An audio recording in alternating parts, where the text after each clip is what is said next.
देखिए दोस्तों, मैं किसी भी स्पेसिफिक पार्टी का मैं नाम नहीं लूंगा, लेकिन मैं सिर्फ इतना जानता हूं, मैं सत्ता से सवाल करने वालों को मर्द कहते हैं, सत्ता से सवाल करने वाले को मर्द कहते हैं, और सत्ता के तलवे चाटने वालों को भड़वा बोलते हैं, भड़वा। ठीक है, अभी कुछ हिजड़े आ जाएंगे, ये बोलेंगे सनातन धर्म की बात करते हैं हम, सनातन धर्म की।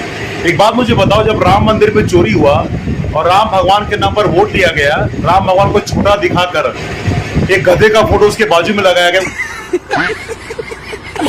ऊंचा दिखाया गया उसको, और हनुमान जी को नचाया गया रोड पर, और हनुमान जी को पतंग बना के उड़ाया गया, तब तुम्हारा सनातन धर्म कहां पे गया था? शर्म करो, भगवान से डरो। जब किसी बेटी का जब बलात्कार होता है, तब कहीं पर 750 किसान अपना हक मांगते हुए शहीद हो जाते हैं, नीट पेपर लीक होता है, नीट जैसे बड़े बड़े एग्जाम लीक हो जाते हैं, और 22 के 22 बच्चे आत्महत्या कर लेते हैं, तब तुम्हारा सनातन धर्म कहां जाता है?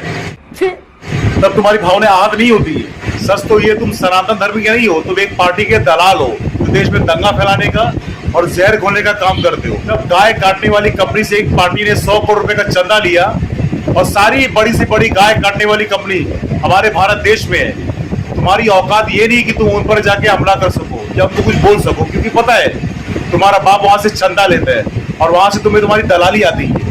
अभी मैं गाली नहीं दे सकता। नहीं, गाली नहीं देना। अब फैमिली देखती है, वरना मैं ऐसे गाली दूं, ऐसे गाली दूं ना, जिंदगी भर याद रखें ये बड़े हुए। लेकिन तुम एक स्पेसिफिक कॉम को टारगेट करके देश में जहर खोलने का काम करते हो, जनता का ब्रेन वॉश करने का काम करते हो। सच बात है, तुम जैसे लोगों को चप्पल से मारना चाहिए। कुछ जो गधे हैं वो जाके पूछ रहे कि नीट का फुल फॉर्म क्या होता है। एक बात मुझे बताओ, अगर भारत देश जब आजाद हुआ 1947 में, उस समय अगर लोगों ने फ्रीडम की अगर स्पेलिंग पूछी होती ना, तुम सारे अब तक किसी अंग्रेज की गांड साफ कर रहे होते,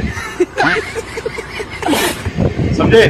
उसका संडास साफ कर रहे होते। ऐसे तो बोलने से पहले ना दिमाग में से गोबर और खून में से मूत्र निकाल के बात किया करो, तब तुमको शर्म आए कि तुम सवाल क्या कर रहे हो। और कुछ गधे तो ये भी पूछ रहे हैं कि नीट की एग्जाम जो होती है 18 साल के 20 साल के बच्चों की एग्जाम होती है, तो और लोग वहां पे क्या कर रहे हैं? एक बात मुझे बता, किसी घर में किसी बेटी का अगर बलात्कार होता है, उसके परिवार वालों को सपोर्ट करने के लिए अगर कुछ लोग आ जाएं, पूरा देश खड़ा हो जाए, तो ये अपराध हो गया। नीट पेपर लीक हुआ, उसे 22 बच्चों ने आत्महत्या कर ली, उनके सपोर्ट में आज पूरा देश खड़ा है, तो वो अपराध हो गया। तुम जैसे फड़वे नहीं गया, 500 रुपए में अपने अपना जमीन बेच दो, तुम्हारा अगर बस चले ना, तुम 1000 रुपए लेकर अपनी माँ बहन भी बेच दो, ऐसा है।